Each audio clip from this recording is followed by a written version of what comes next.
RCF, mon territoire.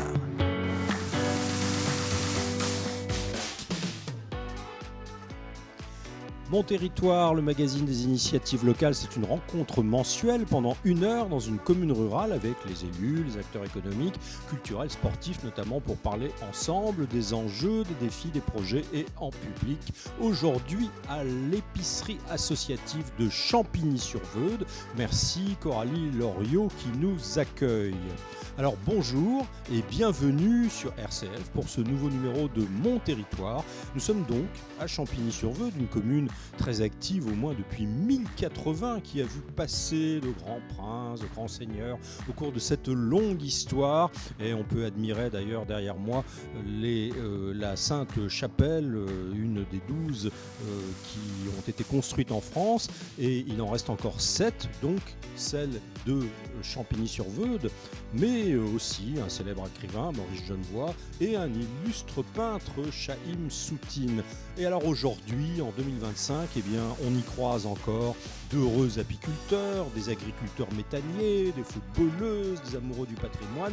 Ça tombe bien parce que justement, on les a invités aujourd'hui. Florian Mativet nous fait maintenant un rapide portrait de territoire. Bonjour Florian. Et oui, bonjour Jérôme. Champigny-sur-Veude, c'est une petite commune charmante qui se situe au sud-ouest de l'Indre-et-Loire, entre Chinon et Richelieu, et traversée par la Veude. Alors un peu plus de 820 Campinois et Campinoises y habitent. Alors la commune a perdu 6,5% de sa population depuis le début des années 2000, mais on y trouve une boulangerie, une école, une bibliothèque et une épicerie associative où nous avons le plaisir de nous y trouver en ce moment même. Alors en plus de ses commerces, Jérôme, Champigny-sur-Veude, c'est surtout son château construit au XVIe siècle et classé monument historique. Château qui aujourd'hui appartient à un investisseur américain mais qui abrite un trésor, une Sainte Chapelle, un joyau patrimonial de la commune, mais aujourd'hui laissé à l'abandon. On en parlera plus en détail tout à l'heure.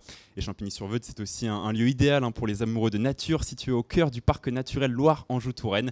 Et puis c'est une commune qui sera bientôt, très bientôt, sous le feu des projecteurs du Tour de France. Le peloton y passera lors de la 9e étape, le 13 juillet prochain, Jérôme.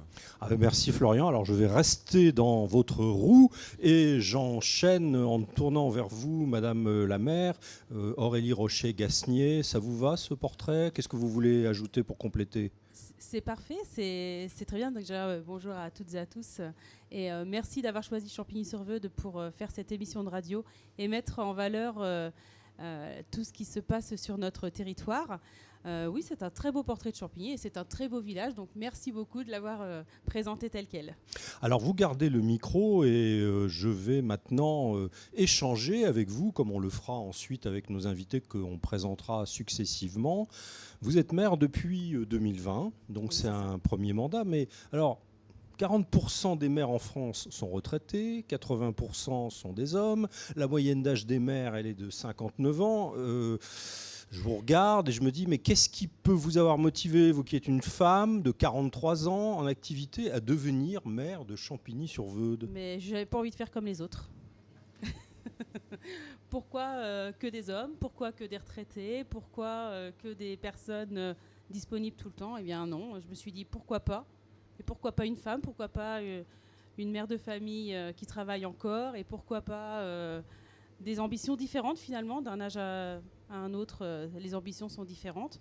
Voilà, faire évoluer un petit peu le monde politique, entre guillemets, parce que dans une commune rurale, on ne fait pas beaucoup de politique, on travaille pour tout le monde, pour tous les Campinois, donc c'est dans ce cadre-là que je me suis présentée. C'est un conseil municipal, réglementairement, je crois que c'est 15 élus, c'est ça ? C'est ça, tout à fait. D'accord, que vous avez constitué comment alors ?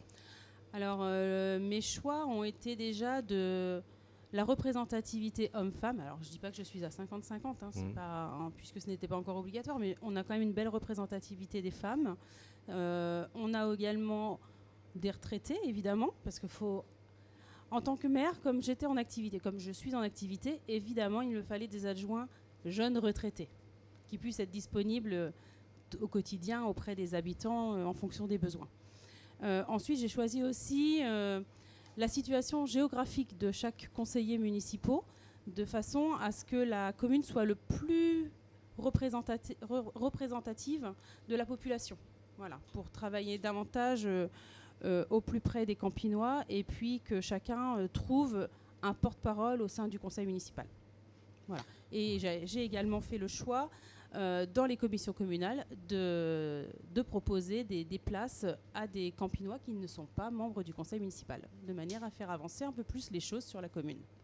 Alors ça, on va détailler ça un petit peu après, mais bon, on a un petit peu plaisanté là, au début de réponse, pas faire comme les autres, etc. Mais concrètement, pourquoi on peut avoir comme ça, en pleine vie active et tout, envie de s'investir dans sa commune, alors que les journées n'ont que 24 heures? Disons que j'ai toujours aimé être au service des autres. Depuis l'âge de 16 ans, j'étais pompier volontaire dans le Richelet. Et j'ai arrêté pour me consacrer à la vie communale en 2008, lorsque j'ai déjà été élue pour mon premier mandat en tant qu'adjointe au maire.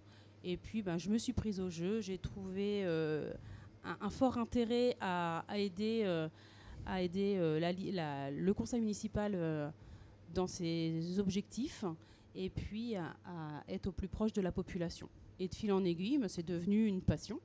Voilà. Alors, effectivement, donc là, c'est la dernière année de mandat. Vous allez vous représenter l'année prochaine ? Vous savez que vous en reprenez pour 7 ans, apparemment, puisqu'on dit que le mandat serait prolongé d'un an. C'est pas moi qui vous l'apprends, quand même. Non, mais oui. Probablement. Oui. On verra. Probablement. Très bien, donc on verra bien. Effectivement, vous disiez dans votre programme de mandat en 2020, information, dialogue et échange avec les Campinois. Bon, si je vous dis ça a été le cas, vous allez me dire oui, donc on va passer à la question suivante. Mais quel bilan vous faites donc de cette action-là? Vous disiez à l'instant, on a créé des commissions, etc. Expliquez-nous un petit peu comment ça fonctionne chez vous. Eh bien, en fait, l'idée de ces commissions ouvertes aux membres extérieurs, c'est de faire participer davantage les Campinois et qu'ils nous apportent aussi leurs idées. Voilà, qu'on soit à l'écoute un petit peu de tout le monde et puis qu'on partage ces idées, qu'on les mette en commun pour pouvoir agir ensemble. Parce que, oui, il y a un maire et c'est lui qui a le dernier mot sur la commune, mais lui seul ne fait rien. Et si on n'a pas la population à nos côtés pour faire vivre le village, autant dire qu'on ne fait rien d'autre. Mais c'est quoi la carte d'identité de Champigny-sur-Veude? Parce qu'on a des communes touristiques, agricoles, des villes dortoirs, des villes de villégiature. Bon, si vous devez présenter Champigny-sur-Veude en 30 secondes, c'est quoi? On ne va pas dire qu'on vit en autarcie, mais on a quand même 2 écoles, des superbes commerces, des associations très actives. On est très bien. En plus, on est sur le passage pour aller au travail. On attire aussi bien les familles que les jeunes retraités, les personnes seules, les apprentis, puisqu'on a aussi des logements pour les apprentis. On a une zone industrielle. Non, je pense qu'on a une belle identité pour tout âge dans la population. Alors on a des invités, effectivement, au fur et à mesure, on va découvrir autour de l'agriculture, autour du patrimoine, autour de l'associatif, du sport, etc. Est-ce qu'il y a un point fort, peut-être? Je ne sais pas, il y a des communes qui ont, je ne sais pas, vous parlez d'une zone industrielle, d'autres c'est vraiment le commerce, d'autres ont développé une offre touristique importante. Qu'est-ce qui est le point saillant, finalement? C'est notre Sainte-Chapelle, évidemment. Mais bon, aujourd'hui, elle n'est plus visitable. Malgré tout, ça reste quand même un des joyaux de Champigny et ce qui fait notre renommée auprès du tourisme et qui pourrait aussi être une belle retombée économique pour nous. Alors Sainte-Chapelle, on va faire très brièvement pour expliquer, parce que tout le monde ne le sait pas forcément. Donc Saint-Louis, le roi Saint-Louis, avait voulu créer à Paris une sorte de chasse énorme qui est la fameuse Sainte-Chapelle qui était dans l'île de la Cité pour enfermer les reliques de la Passion du Christ. Ensuite, il y a eu effectivement dans toute la France des familles princières attachées à la famille royale qui ont pu créer 12 Sainte-Chapelles. Il en reste aujourd'hui 7. Il y a donc toujours la Sainte-Chapelle de Paris plus celle qui est au château de Vincennes. Et donc, il y en a 5 dans les territoires, dont la vôtre, effectivement. Voilà, c'est parenthèse refermée rapidement pour bien situer les choses. Alors, Madame Méret, je crois, va développer un petit peu ça après vous, mais vous n'hésiterez pas à revenir là-dessus. Avant de passer le micro à Florian Mathivet, moi, je voudrais quand même vous poser une question. Beaucoup de maires aujourd'hui en ont assez, veulent plus, burn-out, il y a des agressions, etc. En plus, vous disiez que vous aviez été pompier volontaire, profession qui est aussi soumise à des incivilités, etc. Comment vous sentez tout ça, votre avis là-dessus ? Alors, c'est vrai que les maires peuvent baisser les bras facilement et je peux le comprendre tout à fait parce que mon métier, mes fonctions de maire, c'est secrétaire de mairie. Donc je connais aussi les rouages de ce métier. Vous êtes et des de deux ce côtés, milieu. donc. Voilà, exactement. Vous êtes secrétaire de mairie dans une commune voisine. Donc. Voilà, c'est ça. D'accord. Donc, effectivement, un maire peut vite baisser les bras quand on voit la complexité aujourd'hui de l'administration française. Ça, c'est clair que si on n'est pas bien armé, effectivement, on peut vite baisser les bras. Après, il y a aussi toutes les agressions. Honnêtement, ici, on n'a pas, pour l'instant, en tout cas, je croise les doigts, mais on n'a pas ce problème. Vous êtes une petite commune, donc les moyens ne sont pas illimités. Donc, quand vous voulez faire un projet un peu d'envergure, comment ça se passe ? D'où vient l'argent ? Alors justement, je suis en train de faire un gros projet. Le projet phare du mandat, c'est la rénovation de la salle polyvalente, qui est un bâtiment, on va dire, d'intérêt contemporain architectural. C'est vrai qu'il a une forme assez octogonale, qui n'est pas en face au château, qui plus est, et qui n'est pas très conventionnelle, mais le démolir, ce serait encore beaucoup plus coûteux. Donc sa réhabilitation est le plus judicieux aujourd'hui. C'est tout de même plus d'1 million d'euros hors taxe pour la commune. Vous ne les avez pas ? On ne les a absolument pas. Absolument pas. Donc il faut aller chercher des fonds partout. Donc des fonds européens, c'est des dossiers monstrueux à suivre, à créer, à instruire. Et effectivement, c'est beaucoup de temps. Et hier après-midi, j'ai passé, pas hier après-midi, mais mardi après-midi, j'ai passé 3 heures avec un chargé de mission pour voir comment monter ces différents dossiers. Donc oui, c'est du temps. Et de la complexité pour les communes. On va poursuivre avec nos autres invités et vous n'hésiterez pas à intervenir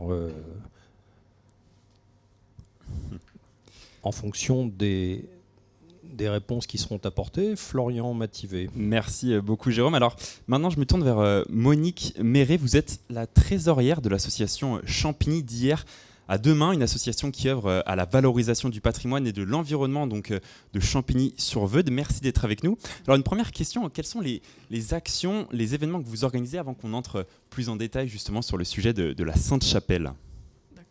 Nous, on est une association qui existe depuis plus de 30 ans. On s'appelait avant AVEC, Association pour la valorisation de l'environnement campinois.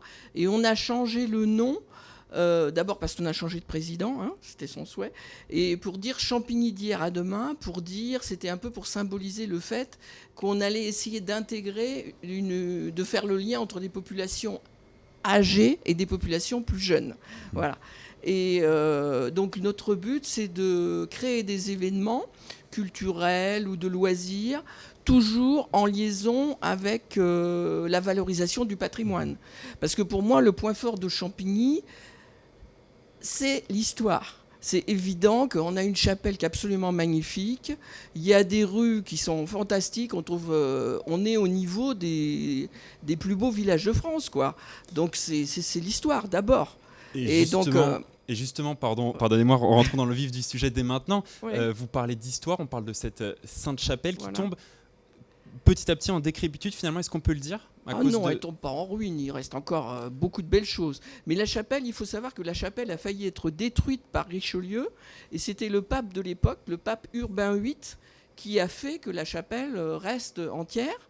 Parce que c'est une sainte chapelle, donc elle contient elle a contenu des reliques de la Sainte Croix, de la couronne d'épines. Et maintenant, ça nous fait plaisir qu'il y ait RCF qui s'intéresse à la chapelle, parce qu'on se dit que peut-être la chapelle va être sauvée maintenant par une radio catholique. Donc Comment ?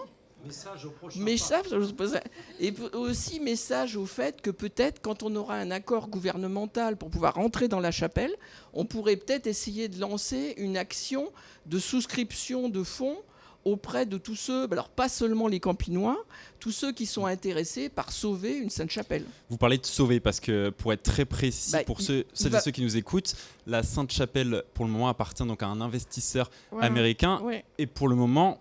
pour le moment, il est découragé dans le fait de faire des travaux. Peut-être que les actions que fait la mairie, que fait l'État, ça va le relancer à vouloir faire ses travaux. Parce qu'en fait, pendant des années, il a très bien entretenu la chapelle. Mais là, il s'est lassé, on ne sait pas trop pourquoi. Et peut-être qu'il va revenir sur son... Et alors, avec votre association, vous en tant que trésorière, qu'est-ce que vous mettez en œuvre pour justement peut-être l'inciter à reprendre les réparations et peut-être rendre cette Sainte-Chapelle à tous les Campinois et tous les Campinoises, si j'ose dire. On produit l'association produit beaucoup de documents qui sont faits par des historiens locaux, qui ont été faits par notre président d'honneur, l'ancien président de l'association, Jean-François Perdereau, Monsieur Dufresne, Madame Thérien. Là, actuellement, c'est Madame Chalas qui a repris. On édite des revues sur Champigny à l'époque de la guerre 14, Champigny pendant les 30 Glorieuses, un livre spécial sur les vitraux de la chapelle. Donc, il y a plein de choses intéressantes à dire sur Champigny. Et avant, historiquement, l'association organisait énormément d'événements dans le parc de la Chapelle, des événements extraordinaires. Il y a des montgolfières qui se sont posées à Champigny, il y a eu des chiens de chasse qui sont passés, il y a eu des conférences, il y a eu des concerts. On pourrait refaire... Là, actuellement, on continue, on fait des concerts, mais dans les autres chapelles de Champigny, dans les chapelles plus petites, quoi. Chapelle des Sœurs, chapelle de la Bonne Dame. On fait, Mais j'imagine que ça n'a pas la même portée, pas la même saveur presque. Oui, ça n'a pas la même saveur, parce qu'à l'intérieur de la chapelle, c'est magnifique. Il y a des vitraux extraordinaires qui racontent la vie de Saint-Louis. En quelques secondes, Monique Méret, justement, les projets de votre association dans le futur ? Prochainement, donc on a plusieurs théâtres qui vont avoir lieu à Champigny. Entre autres, on va faire un théâtre à ciel ouvert avec le théâtre de Mans, et ça sera devant notre église, devant l'église Notre-Dame, parce qu'on a aussi une belle église. Et prochainement, on a aussi un théâtre dans la chapelle Notre-Dame. On fait aussi des partenariats avec les associations qui défendent le patrimoine des villes environnantes. Donc on l'a fait avec Richelieu. On commence à avoir des rapports avec Sainte-Maure, avec Crouzille. Donc tout ça, c'est le futur, quoi. Dans cette optique de valoriser le patrimoine. Et c'est des informations qu'on peut retrouver sur votre page Facebook Champigny Association d'hier à demain. Merci Florian, merci madame. Apparemment, vous n'en voulez pas à Richelieu, malgré ça, c'est l'histoire. Les mauvaises misères qu'il vous a faites dans le passé. Alors, on enchaîne avec... alors là, on fait vraiment... le grand écart, si j'ose dire. Alors je vais me tourner vers un homme mystérieux, Willy Brault. Vous êtes, je me tourne vers un homme mystérieux, Willy Brault. Vous êtes un agriculteur du 21e siècle. Alors c'est logique puisqu'on est au 21e siècle, mais je dirais presque peut-être même du 22e siècle. Au départ, donc, on parle d'une exploitation de 110 vaches laitières, ok, très bien. Mais alors, à l'arrivée, on a une usine qui fournit de l'énergie à 1200 habitations. Et alors, au milieu, on a le méthane des vaches, des porcs, des volailles du secteur. Alors, pour moi qui suis un gars de la ville, j'ai rien compris. Donc, alors, expliquez-nous, parce que c'est quand même assez fascinant. Alors bonjour, déjà merci pour l'invitation de la part d'Aurélie, ça c'est bien, on a besoin aussi de parler de notre métier. Déjà je vais vous reprendre parce qu'on n'aime pas le mot usine, parce qu'on se fait beaucoup taper sur les doigts en agriculture, et aujourd'hui on a besoin de vivre de notre métier, donc de se développer. Et nos exploitations ont énormément changé, le dimensionnement a changé, mais on reste des agriculteurs. Mais l'usine ne nous plaît pas trop. Alors qu'est-ce que vous diriez ? Alors on reste des éleveurs avant tout, et on essaie de valoriser tout ce qu'on a, nos effluents d'élevage, pour faire de l'énergie. et donc valoriser cette énergie, faire un cercle vertueux sur notre exploitation. Donc voilà, on reste des agriculteurs. Il faut nous donner quand même quelques détails, là, Ouais. parce que concrètement, là, vous avez 110 vaches, Oui. et comment vous faites pour produire de l'énergie pour 1200 habitations ? Donc en fait, on récupère le lisier de nos vaches, le fumier de nos vaches. On récupère aussi du fumier de volaille, fumier de chèvre de quelques voisins à 3 km. Et tout ça est mis dans une unité de méthanisation, donc un gros digesteur. On appelle ça un fermenteur ou digesteur. Pourquoi digesteur ? Parce que on parle de digestion. C'est une grosse panse de vache qui fonctionne avec des bactéries naturelles. À l'intérieur de ce digesteur, ces bactéries dégagent du gaz qui est riche en méthane. Et avec ce méthane, on le récupère et chez nous, ça nous permet de faire fonctionner un moteur au gaz, 100% au gaz. Et ce moteur entraîne une génératrice qui, elle, produit de l'électricité. Donc on produit 250 kWh. Alors vous parlez de ça comme une évidence, mais enfin, c'est quand même Voilà. assez fascinant, quoi. Pourquoi ? Donc au-delà de tout ça, notre moteur, notre électricité, on récupère aussi la chaleur de ce moteur comme un moteur de voiture, de véhicule. Cette chaleur nous permet, nous, de sécher notre fourrage, notre luzerne. On a la chance de pouvoir produire beaucoup de luzerne autour de chez nous. Et cette luzerne, c'est de la protéine. Et la protéine est très importante pour la production de nos animaux. Donc derrière, on a divisé plus que par 2 notre achat de concentré qui pourrait venir, alors concentré d'aliments complémentaires pour nos animaux, qui vient certainement de l'étranger.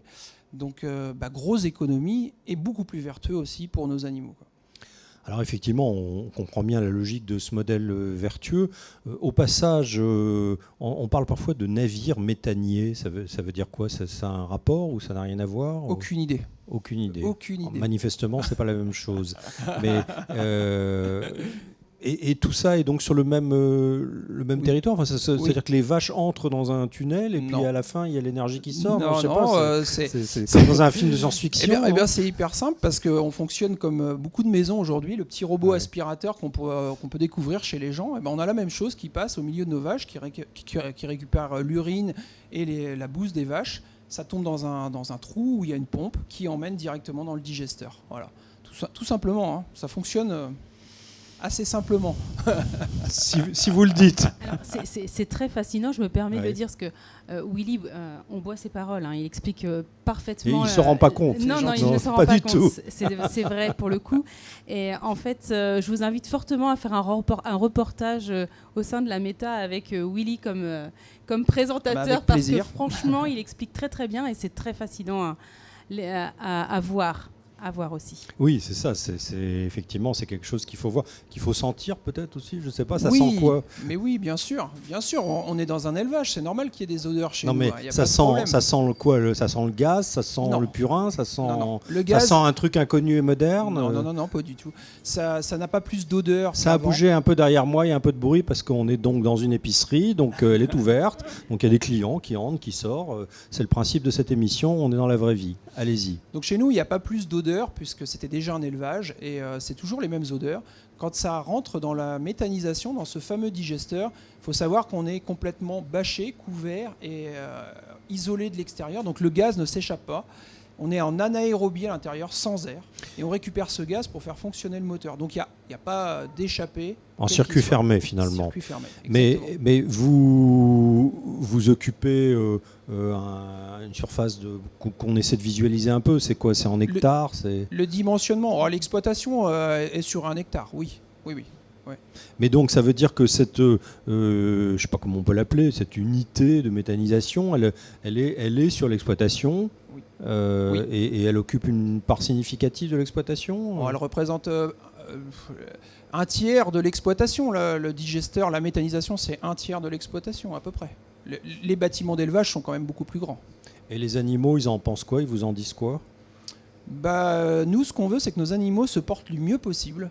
Donc, les animaux, c'est comme les êtres humains. S'ils sont en bonne santé, bien dans leur tête aussi, ils nous donnent du lait et du bon lait, parce qu'on cherche avant tout la qualité, la quantité, mais aussi la qualité. Donc, le bien-être animal est important. Après, la méthanisation, je ne pense pas que ça non, mais un problème pour elle.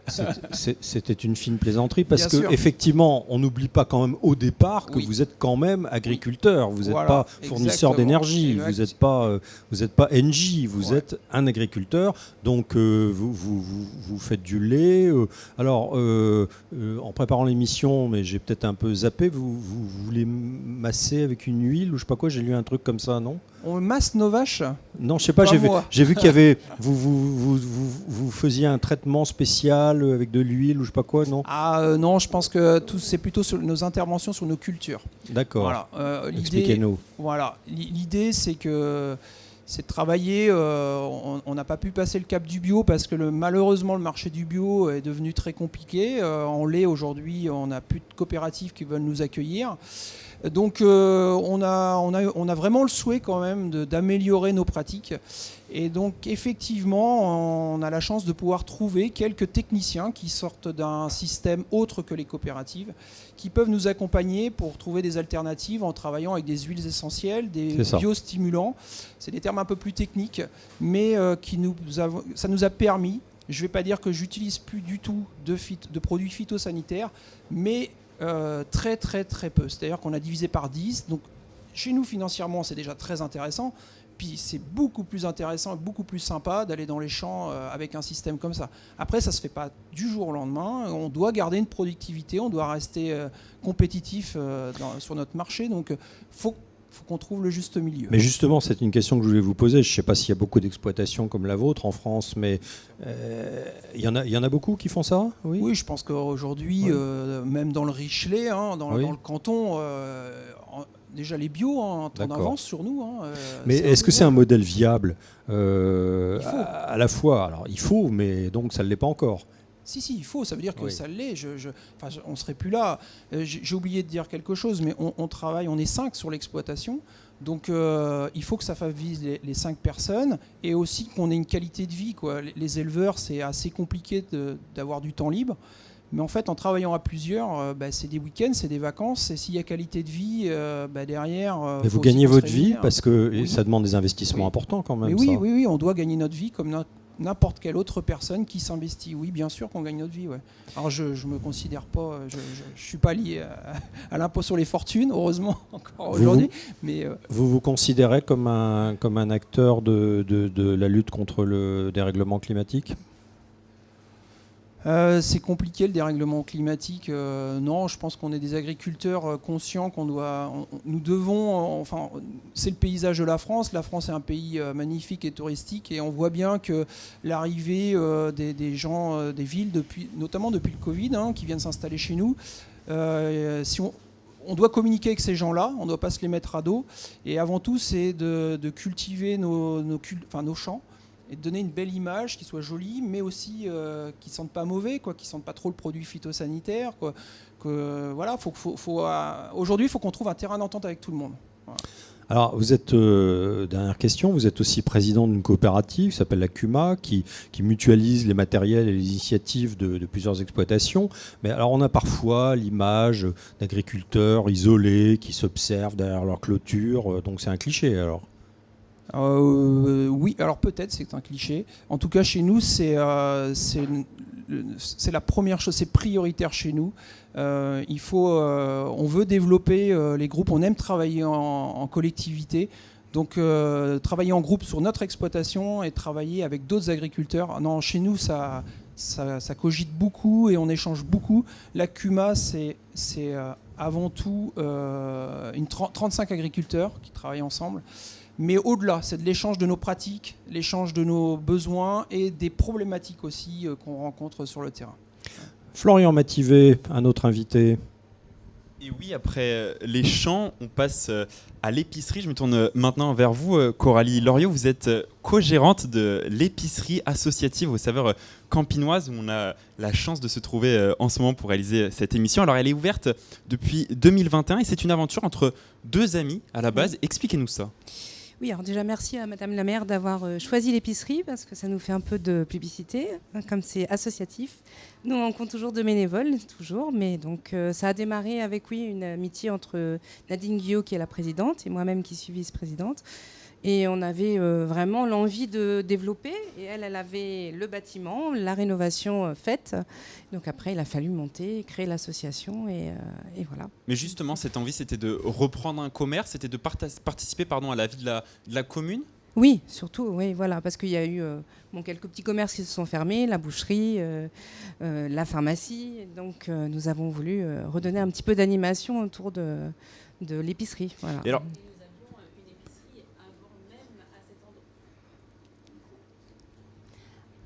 à cet endroit même, nous avions une épicerie avant celle-ci, et du coup, ça permettait de faire revivre ce lieu en créant une nouvelle épicerie. Donc finalement, une histoire qui s'est continuée d'une forme nouvelle, puisque du coup, c'est une épicerie associative. Expliquez-nous pourquoi d'ailleurs une épicerie associative ? Eh bien, parce que ça coûte beaucoup d'argent d'avoir des salariés. Et puis le démarrage d'une épicerie, eh bien, on ne savait pas comment ça allait se passer aussi. Si tout le monde allait adhérer et venir acheter ses produits dans l'épicerie. Et donc, on a commencé à récolter un petit peu des bénévoles. Petit à petit, ça s'est gonflé et puis on a pu Parce démarrer. qu'à l'origine, vous n'étiez pas du tout dans le commerce, dans l'épicerie. Pas du tout, nous sommes tous novices. tous. Donc, c'est quand même un sacré métier. C'est donc un challenge depuis 2021. Ouais, vraiment. Et l'idée est partie aussi d'un besoin quand même. Oui, voilà. C'était une ça. épicerie sur la commune, c'était un lieu de vie également. Et beaucoup de Campinois en avaient le besoin, puisque c'est quand même beaucoup plus pratique de venir chercher une brique de lait ou que sais-je, le soir après le travail, plutôt que d'aller faire 10 km dans un supermarché ou autre. Et puis c'est un lieu d'échange aussi et de convivialité qu'ont voulu créer Nadine et Coralie dans cette épicerie. Et justement, vous me faites une transition toute trouvée, puisque dans l'idée, tous les Campinois et Campinoises peuvent venir dans cette épicerie associative vous donner un coup de main. Parce qu'au départ, c'est une épicerie. Associatif, c'est vraiment parce que c'est géré que par des bénévoles.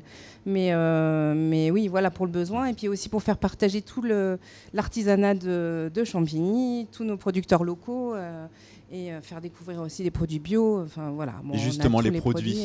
Oui. Qu'est-ce qu'on trouve comme produits bio, comme produits campinois et campinois Alors, on trouve beaucoup de produits, à la fois bio et artisanaux. C'est assez vaste entre la farine, les pâtes, la charcuterie, le miel, le vin, évidemment, la bière. C'est assez vaste, les légumes. Et voilà. Mais aussi, on trouve aussi des produits lambda pour tout le monde, afin de pouvoir trouver tous les produits qu'on a besoin, en fait, du charbon de bois, par exemple. Voilà. Et alors, c'est assez cette aventure, cette épicerie associative, où est-ce qu'elle va vous mener ? Quel est votre objectif dans les futurs mois, dans les prochaines années ? Nous aimerions que ça soit une aventure pérenne en fait, et peut-être à terme pouvoir créer un emploi.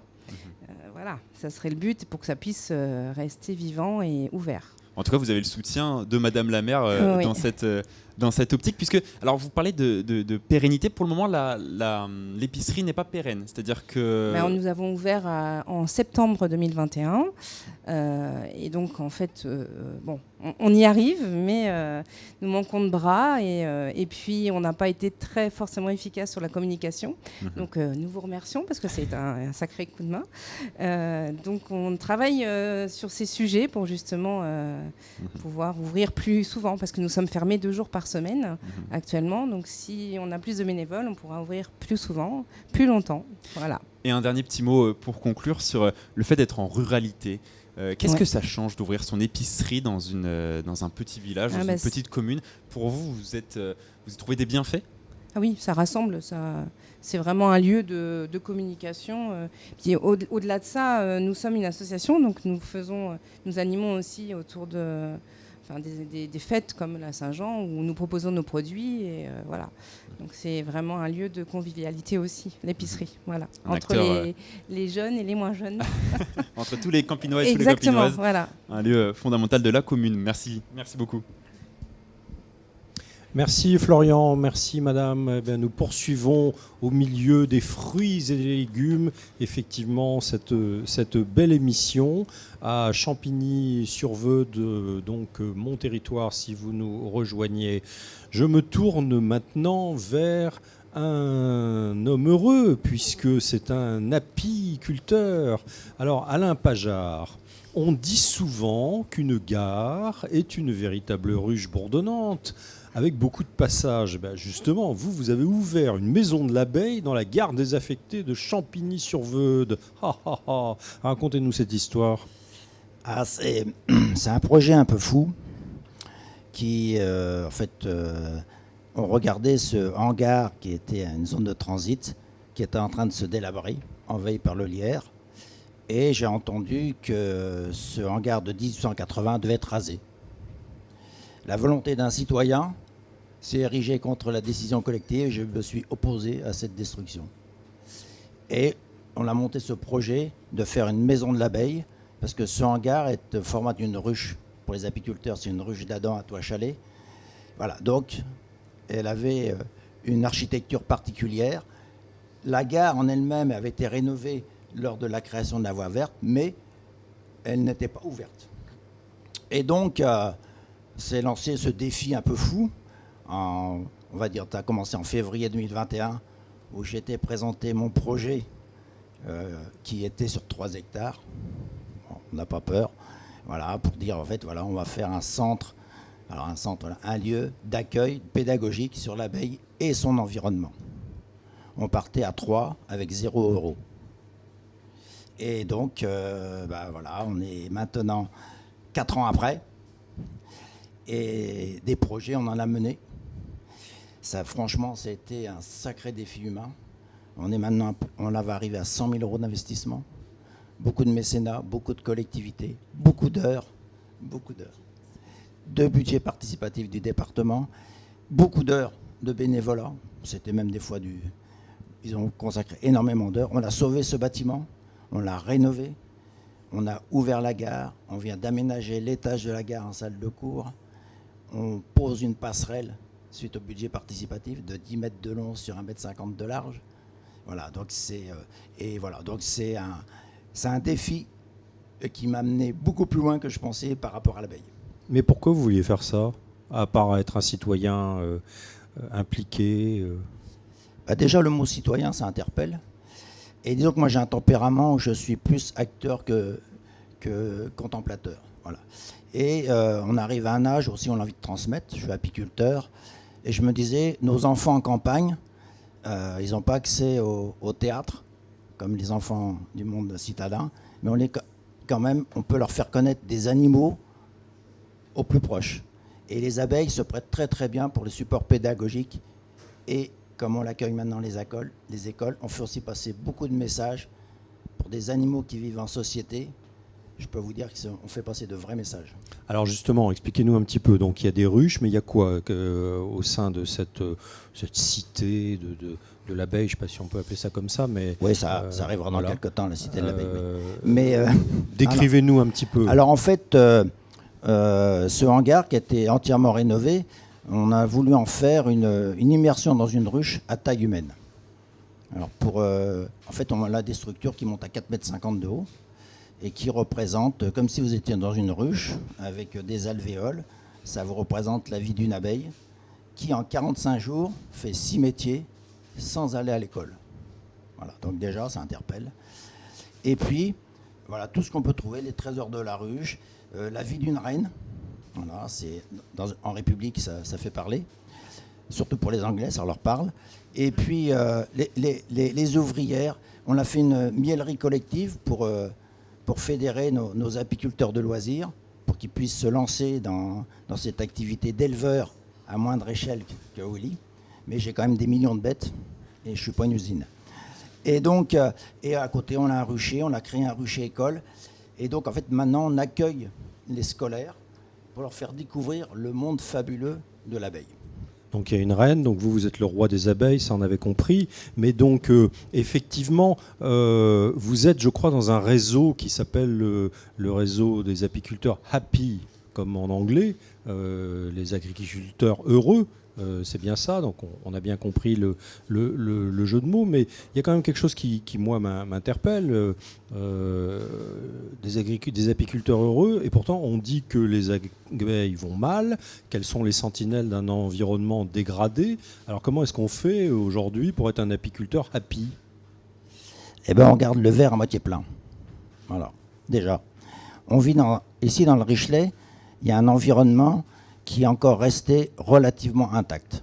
Donc déjà, nous, notre but, c'est de faire prendre conscience aux enfants, aux habitants de ce territoire, aux touristes qui passent, qu'il y a une richesse de ce territoire. Et on a trouvé, au fil de ces années, que l'abeille, qui est la sentinelle de l'environnement, pouvait être une excellente ambassadrice de ce territoire.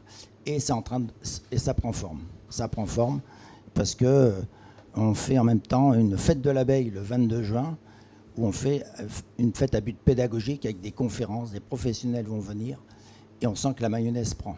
Voilà, le site est apaisant, on fait découvrir l'abeille, on est apaisé, les enfants ont des grandes surfaces pour gambader, un sentier de l'éveil qui fait 300 mètres de long, il y a 7 stations, on explique le rôle des insectes pollinisateurs, on parle des agriculteurs partenaires des apiculteurs, on n'est pas là pour revendiquer, on informe et on défend que ce qu'on connaît bien. Alors, puisque vous vous êtes mis à hauteur d'abeilles, moi j'ai envie de bien comprendre. Qu'est-ce que vous nous dites, qu'on peut être quand même encore un peu optimiste avec tout ce qui se passe dans le climat, que les abeilles que vous côtoyez vous envoient des signaux positifs? C'est ça que j'entends? Ah oui, ça c'est sûr. Quand on est apiculteur, on est d'abord éleveur, passionné de nos petites bêtes. Et côtoyer les abeilles, c'est un lieu de sérénité. D'abord, si vous êtes énervé, les abeilles le ressentent et donc vous n'avez pas cette symbiose avec ce supra-organisme. Donc quand vous côtoyez une ruche avec 70 000 abeilles, il faut avoir une certaine communauté pour que tout se passe bien. Voilà. Et donc, ça c'est important, cette sensation de bien-être. Et c'est vrai que bon, les abeilles souffrent, j'en suis conscient. On essaye de lutter, mais à mon niveau. Voilà. Donc, je dirais, c'est l'effet papillon ou colibri. Je participe à mon niveau à l'amélioration de la vie des abeilles, à l'animation du monde rural, et puis que tout le monde fasse comme moi. Donc ça fait quand même beaucoup d'administrés sur votre commune, Madame la maire. Oui, on les compte plus du coup. On a une forte population. Elle ne paie pas d'impôts, elle ne vote pas, mais bon. Et on les préserve du mieux qu'on peut. Merci Florian Mativet. Merci Jérôme. Je me tourne maintenant vers notre dernière invitée de l'émission, Thierry Gillens. Bonjour. Bonjour, bonsoir. Alors vous êtes l'entraîneur bénévole de l'équipe féminine de Champigny-sur-Veude, mais vous êtes aussi cuisinier au collège de l'Île Bouchard. Alors comment faites-vous pour conjuguer ces deux activités ? D'abord, c'est des longues journées, au fait, puisque je commence à 4h30 de l'autre côté, je me lève, donc je commence à 6h, et puis c'est beaucoup de boulot, mais ce qu'il y a, c'est que quand on est passionné, comme pour le foot, on compte pas. On compte pas les heures, on compte pas le temps. Le seul truc qui est à faire, c'est essayer de générer, au fait, et ça c'est grâce à Madame la maire aussi, hein, parce qu'elle est un peu, je pense, porteuse du projet au départ. Et je pense que là, elle a envie que ça continue. Donc voilà, c'est génial en fait. Un projet qui est né d'une rencontre entre vous et Madame la maire sur justement ce sujet-là du foot féminin à Champigny-sur-Veude. Mais là, cette année-ci, on n'est pas que Champigny, on s'est associé avec le Richelet parce que c'est plus grand en bassin pour essayer d'attirer un peu plus de filles. Le truc maintenant, c'est de se faire vraiment connaître et pouvoir attirer de plus en plus, mais c'est un combat aussi régulier, quoi. Et ce serait bien que ça puisse venir. Donc le but est de pouvoir aussi avoir des jeunes, pouvoir créer peut-être une école. Donc il faut aller... là, j'ai essayé de contacter des gens, je vois que ça ne va pas, comme je suis dans un collège, j'essaie d'aller voir directement, proposer et puis voir monter ce projet. Mais bon, ça ne va pas se faire du jour au lendemain. C'est vrai que vous êtes au milieu de jeunes justement pour attirer peut-être les futurs espoirs. Elles sont sur l'île Bouchère. Moi, j'aurais bien voulu aller à Richelieu, mais ça aurait été plus sympa, ça aurait été plus facile. Mais j'essaye au fait, il faut. Et puis au fait, il faut en parler au quotidien, de se montrer, parler. Et puis voilà, ça, je pense que ça va venir doucement. Mais il faut garder espoir, il faut garder comme on dit, la foi. Mais restons à Champigny-sur-Veure. Du coup, dans votre équipe, vous avez 11 joueuses. C'est le nombre idéal, parfait donc, pour une équipe. Mais qu'est-ce qui se passe si, par exemple, une joueuse manque à l'appel ? Ça fait une joueuse en moins, tout simplement. Sinon, ce qu'il y a, c'est qu'en fait, on est sur des championnats à 8 joueuses sur le terrain. On a 11 inscrites. On en a une déjà, évidemment, qui est enceinte, donc elle ne peut pas jouer. Donc ça diminue. Et là, on a eu des blessés. Donc on se retrouve souvent, il y a des filles qui sont aux études, qui sont à Tours, qui sont à Orléans en études, donc ils ne peuvent pas venir spécialement. Donc on se retrouve à 6 ou 7. Mais ce que j'adore là-dedans, c'est ça aussi. C'est un foot, c'est un sport collectif. Et le collectif le remporte sur le reste. Là, on a joué dimanche dernier à 7. Et à 7, elles ont failli gagner. Même si les autres étaient 8 ou 11, mais c'est le collectif, ça a généré au fait une force entre elles au fait, qui fait qu'elles lâchent rien, elles y vont. Quoi. Vous êtes passé très proche de l'exploit. Oui, on l'a déjà fait plus d'une fois là, en début d'année, mais on ne peut pas toujours gagner non plus à 7, ce serait bien pour elles, mais voilà, c'est génial pour elles parce que ça montre vraiment un collectif, une fédération entre elles, quoi, en fait. C'est ce qu'il faut mettre en avant, et puis voilà, c'est ce que permet le sport, en fait, parce que ça permet ailleurs aussi. Mais alors Thierry Gillens, je le rappelle, vous êtes donc entraîneur bénévole, mais au final, c'est devenu peut-être votre première activité, non, de gérer ce club de foot, déjà cette équipe. Non, je ne veux pas dire que c'est ma première, ça prend beaucoup de temps, oui, mais c'est pas... On ne va pas dire spécialement la première, parce que le championnat est assez étendu, donc ça permet aussi d'avoir du temps libre. Et puis, je suis belge, donc j'ai l'occasion de retourner en Belgique aussi. Pour ça que je voudrais répondre, on parlait de Champigny. Moi, je suis arrivé ici, et au fait, l'intégration était facile, parce que les gens sont ouverts, sont très, très proches au fait, et on a une qualité de vie qui est géniale ici, parce qu'on a tout, on a l'épicerie, il y a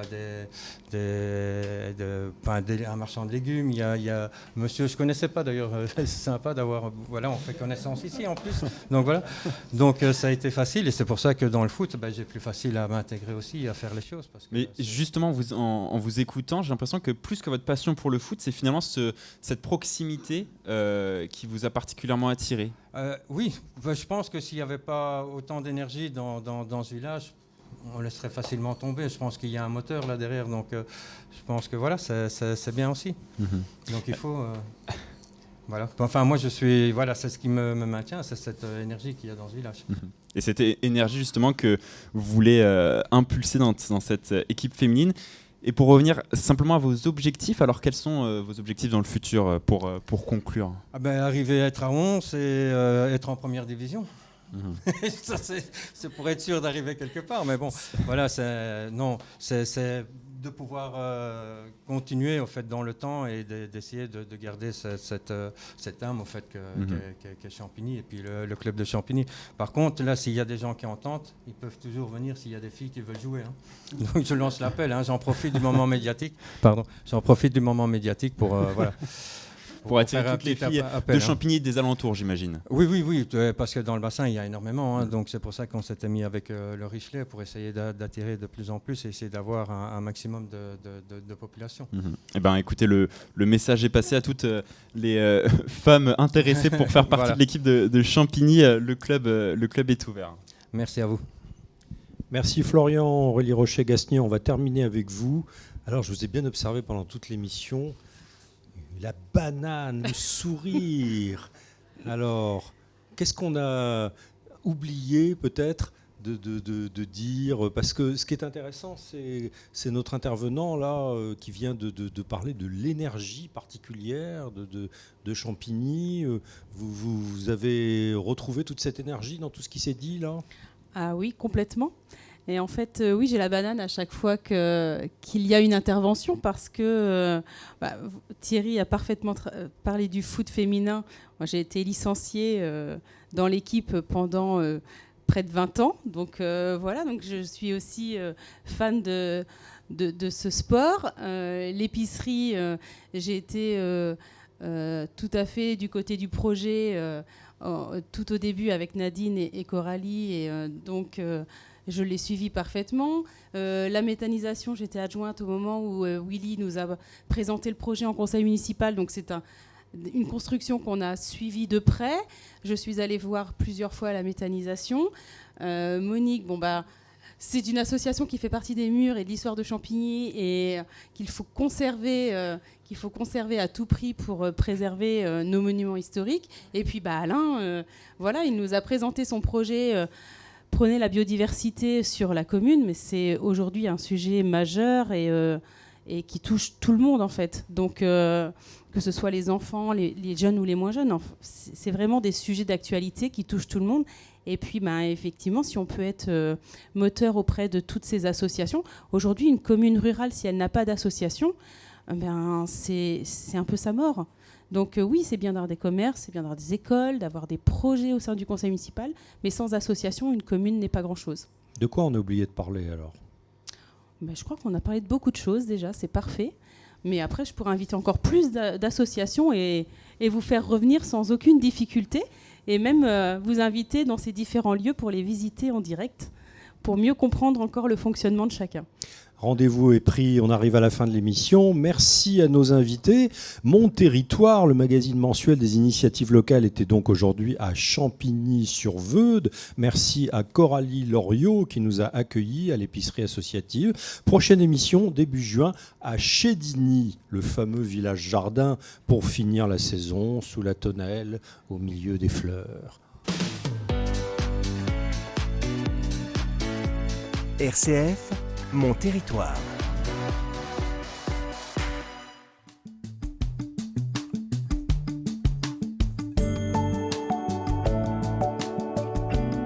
Écoutez, la vie du bon côté.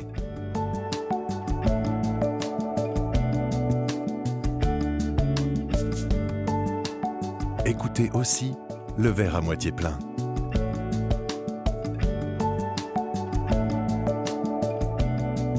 Écoutez plus loin que le bout de son nez.